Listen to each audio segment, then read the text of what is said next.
Hi again, I am Mark. I'm the amateur cowboy, and about 3 weeks ago I started a little mini series here about what you might do when you've got a new horse that you're going to get on. Not a green horse, just a new horse. Let's say get invited to a roundup and branding.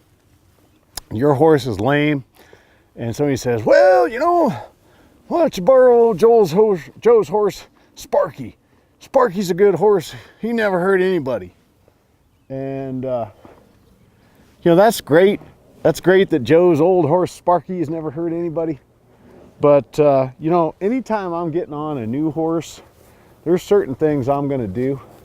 Certain, what I call pre-flight exercises or inspections. Just things I want to kind of check out. Like, does this horse respond to pressure appropriately? And this horse Cowboy that I'm working with here is not Sparky, but we're going to pretend he is today. He sometimes responds appropriately to pressure, and sometimes he doesn't. But before I get on his back, I'm going to make sure that I kind of understand what I'm dealing with here. How well does this horse understand pressure and release? Is the horse stiff? Is he bracing? Does he yield his hindquarters when I need him to, like that? That's stuff I want to know before I'm going to put my life at risk by getting on a new horse. So even though we love old Joe and Sparky, we're not going to take any chances. We're going to be pretty sure we know what we're dealing with before we get up on that horse and risk something that's pretty important. So what am I going to do? I'm going to see if I can get the 4/4 just like that. And the second that one crosses over like that, I just release. I'm like, that's pretty good. Can I get it the other way? Come on, baby. There you go. That's good. Now, how about that hindquarter? That's pretty good too. Come forward. Come forward. Can I get the hindquarter again? Can I get the hindquarter now? Yeah, okay. I like that. I haven't done it from this other side, which I think I want to do. I'm not going to let him get there up in my face.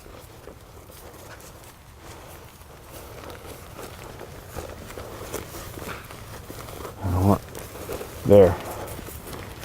So I kind of like what I'm seeing.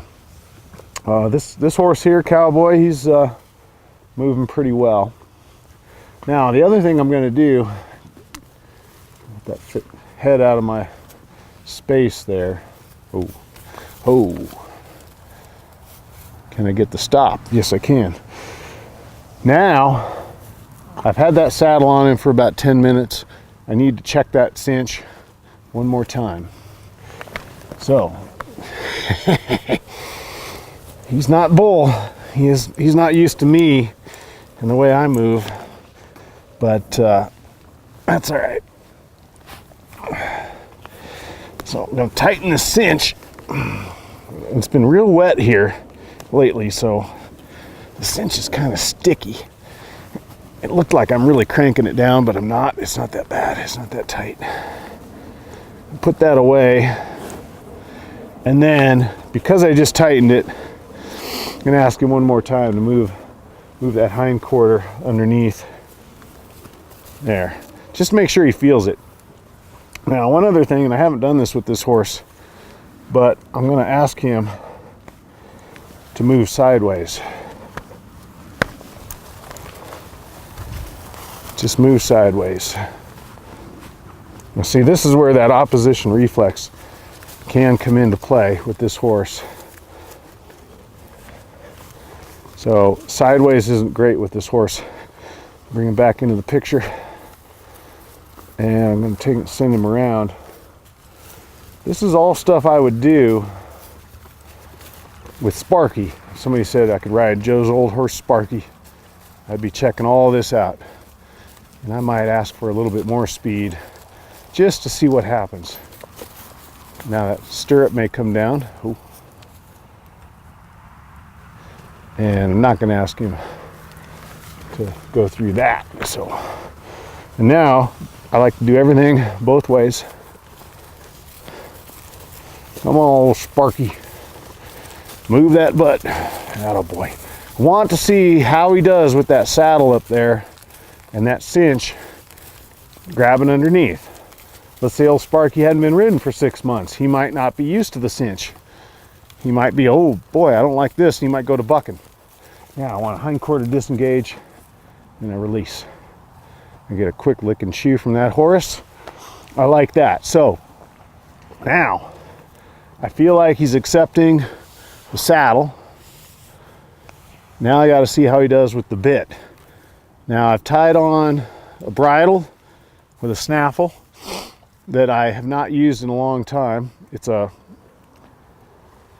bridle setup that I used to use on bull, but I haven't used it in a long time. It's a Makate, a leather headstall, and a snaffle bit. Kind of, I think they call that an egg butt.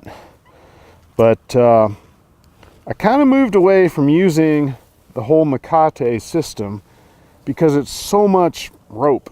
It got to a point where it's kind of driving me crazy. But I think I'll get back into it one of these days. But lately I've been using what's called a horseman's reins, or just a loop rein. Because to me this just seems like so much. But it is kind of fun and it's sort of traditional. So I'm going to drape that over that arm, get my loop rein here. And I may have to size this to his head. And I can see that the throat latch kind of came undone there. I'll put that back. All right, now we're in a round corral, so it's not like he can go anywhere, but I don't think he's going to go anywhere anyway. A little half hitch on the rope halter got a little tight. I'm not sure how. He must have pulled at some point, but I think I'm just gonna let that drop. All right, now,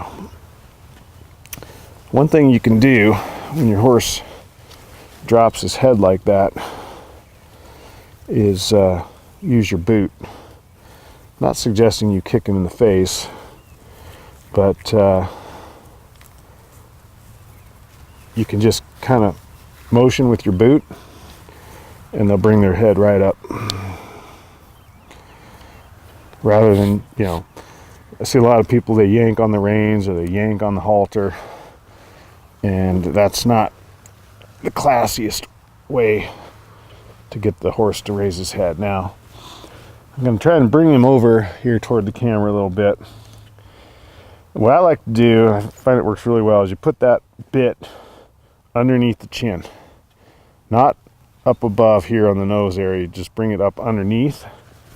Let him get kind of used to that, and then bring it up in, put your thumb in that gap in there, and let him, I don't slam this headstall on right away.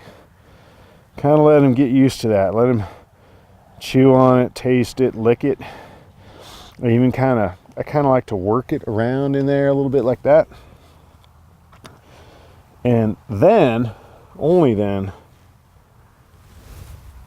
will I try to put it on. I can see where I've got this throat latch. It's wrong. Okay. Now I'm going to do the left or the right ear first, and then the left ear.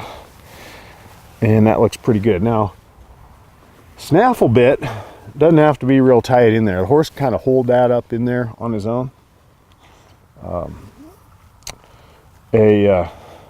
Curb bit, shank bit, those kind of bits, I think do need to be up a little bit tighter. But like that to me feels just fine. As long as it's not knocking against his teeth and he's comfortable holding it, then I think we're okay. So, you know, why am I taking so much time doing this?